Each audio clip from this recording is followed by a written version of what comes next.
Hi folks, and welcome to another episode of Rick Simon Fishing Adventures. Well, for this week's episode, we're going to do something different.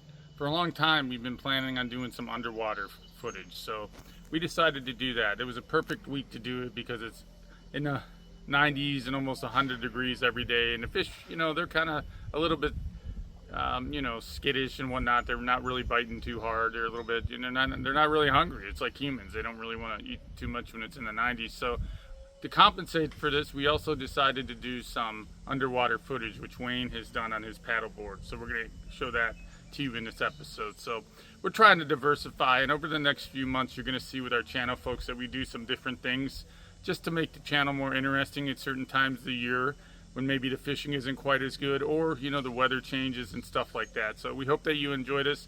Also, at the end of this program, Wayne had some issues with his kayak, so that's what we were out testing it. That's why we went out fishing in this episode, and that's why he was on the paddleboard earlier. So he's going to show you what he did to fix his kayak, and we'll show you that at the end of the show. So hope you enjoy the show, and we'll talk to you at the end. All right, folks, I think I got one here. I don't know what it is. Wayne gave me this new swim bait for my birthday, so not sure what it's going to attract. It's not very big. Oh, it's a crappie. Ooh, good move. There we go. Crappie. Yay. Oh, that's a big fish fighting. Get him up here. Hey, nice crappie. You see this new swim bait Wayne got me. It's like a fluke type of bait, but he's using it to catch bass, but I'm using it to catch other stuff. There's a pretty crappie. All right, buddy. It's almost 100 degrees today and you're biting. Good for you.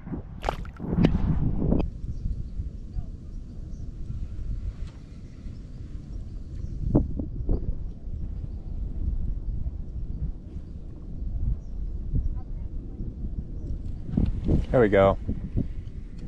Got him that time.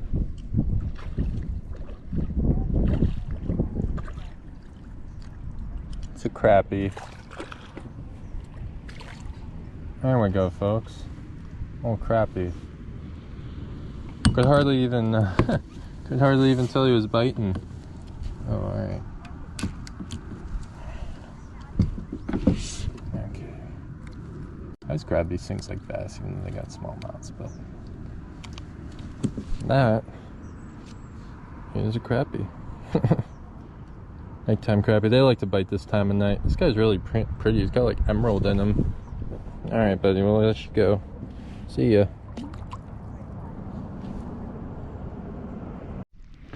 So we're gonna do something a little different today. Wayne's gonna get in the water and do the underwater footage.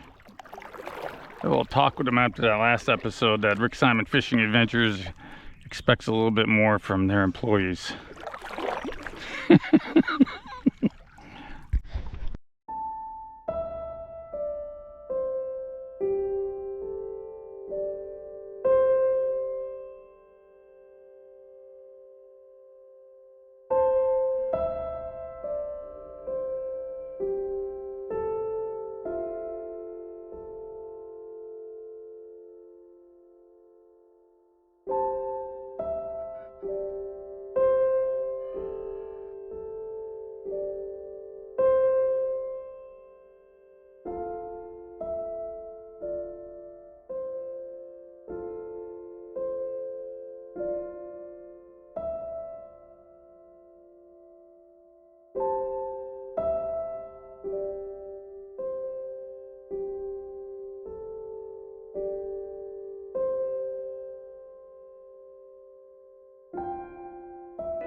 know if I got one here or not, if it's seaweed or can't tell.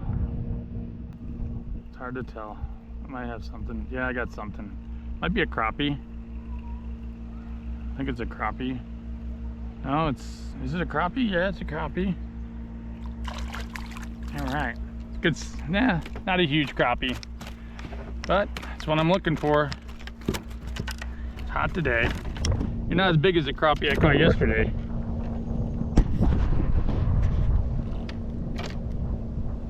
Barely on there. You got a little bit of green in him too, doesn't he? Pretty crappie. Say hi. All right, bye-bye.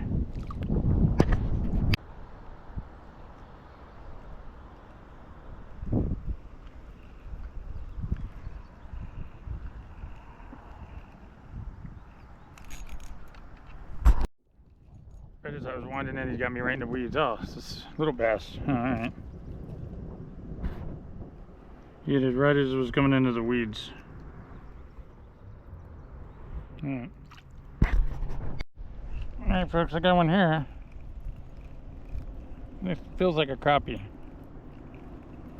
Hopefully it's a little bit bigger size than what I've been catching so far today. Well, let's see here. Now, what is it? It might be something a little bigger. Might be a bass. We don't know yet. See if I'm gonna need the net or not. Here's my net. Oh, it's a bluegill, I think. Is that a bluegill? Yeah, it's just a big bluegill. All right.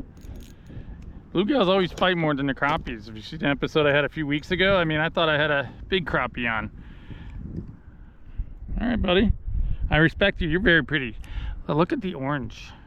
It's been a while since man, look at all that orange in you. You're very, very pretty.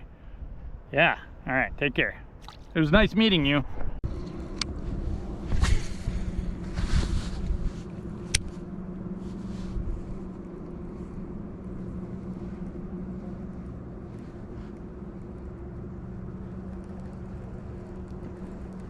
Here we go, folks. Oh yeah, here we go. Oh yeah, it's set good too. Oh yeah. Doesn't feel huge, but maybe he just doesn't know he's hooked yet. Oh, he's coming up. Oh yeah. We'll take him. For a really hot summer day. Oh. There we go. Yeah. There we go, folks. He's not huge, but we'll take him. On the chatterbait too, look at that. Perfect.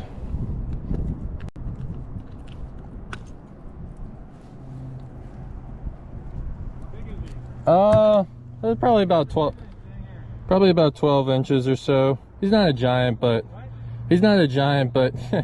he fought pretty good. Pretty good size, about 12 inches, right? Yeah, we don't need to measure him though. I think you're letting him go. You gotta turn around there. Yeah, I know. I got him on mine too, but yeah, Well, he's a decent one. Okay, yeah, you got him. Yeah, you can keep an eye on. Hey, buddy. Good, buddy. Go ahead. Oh. Alright, folks, got something here. Pulled it out of the weeds over there. You know what? Have no idea what it is. No idea. Is it a crappie? Yes, it is. Alright, that's a nice crappie. A little bigger than that last one I caught. Barely hooked, look. Now you gotta open your mouth so I can take it out. That's looking crappie.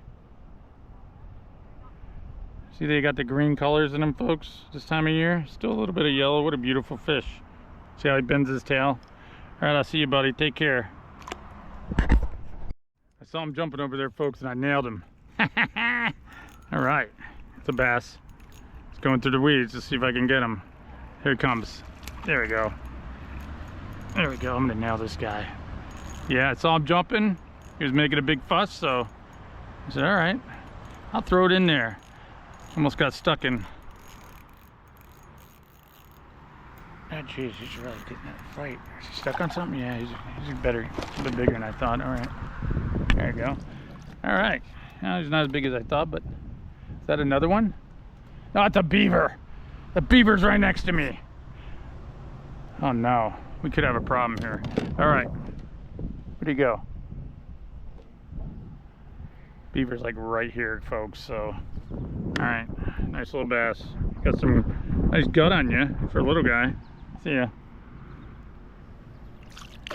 I saw a beaver's tail come up, so we don't want to mess with him. He's got big teeth. Now, beavers are usually very docile, but he was putting his tail up and warning me that I was in his territory. Okay folks, so I just want to take a moment to show you guys how I fixed this kayak. So as you can see, I've already done some preliminary repairs, but basically what I did was I plastic welded where the cracks are at. I'll insert a picture too of where the cracks formed in the drywall. This is actually a pretty common spot. But if you do ever notice that there's cracks here, you don't have to go to a repair shop to, spend a couple $100 to get it fixed or buy a new kayak. You can actually pick up one of these. This is a soldering iron, but a plastic welder will also work. One important thing to do is to make sure you get the right plastic. So I believe most kayaks, this is polyethylene. Most kayaks are made out of polyethylene. So what you really want to make sure of is that the plastic that your kayak is made out of matches what you're using as the weld. Otherwise they won't mix correctly and the plastic will just fall right off. So you need to make sure they fuse together. So we'll take a minute here to show you what we're doing.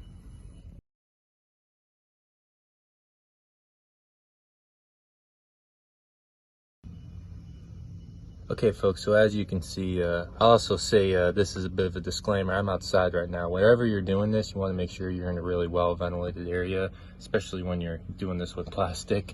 But it's pretty easy. All you're going to do basically is just touch this. You can see the soldering iron starts to melt that plastic, and we're just going to go about here and melt it. And we want to make sure, it mixes with the actual kayak plastic, as I mentioned. It's not too difficult. I know some people, especially, you spend a lot of money on your kayaks, you might be a little afraid to do this, but it actually is good if you want to, repair something. And, it's just a good hack to know. It's not just kayaks, but plastic welding, you can fix a lot of things, car fenders, whatever it might be. I mean, just a good thing to have around, the soldering iron, very handy.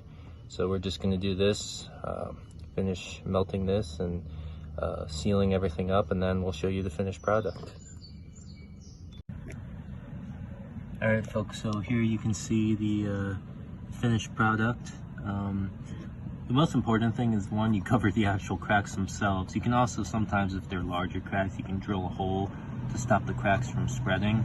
But one important thing to remember too is that you need to really make sure that the seams of the kayak plastic and the bonding plastic that you're welding, that they mix together well. That's going to be huge. Otherwise, like I said, this plastic will just come right off. It will literally peel right off. So make sure it's really bonded. Like I said, folks, if you experience technical difficulties with a kayak, rather than spending $300 or $400 to get it repaired, pick yourself up a soldering iron for, I think this one was like 25 bucks, and you should be good to go. All right. Well, folks, I hope you enjoyed that episode of Rick Simon Fishing Adventures, especially that underwater footage. We caught some nice fish, but being that it was in the 90s and, really, really hot, it wasn't our most productive episode in terms of fish. However, we did enjoy doing the underwater portion, so we hope you enjoyed that. If you do, please like and comment, and look for underwater and behind the scenes animal videos in future episodes. So thanks for watching this show, folks, and we'll talk to you next one. Have a great day.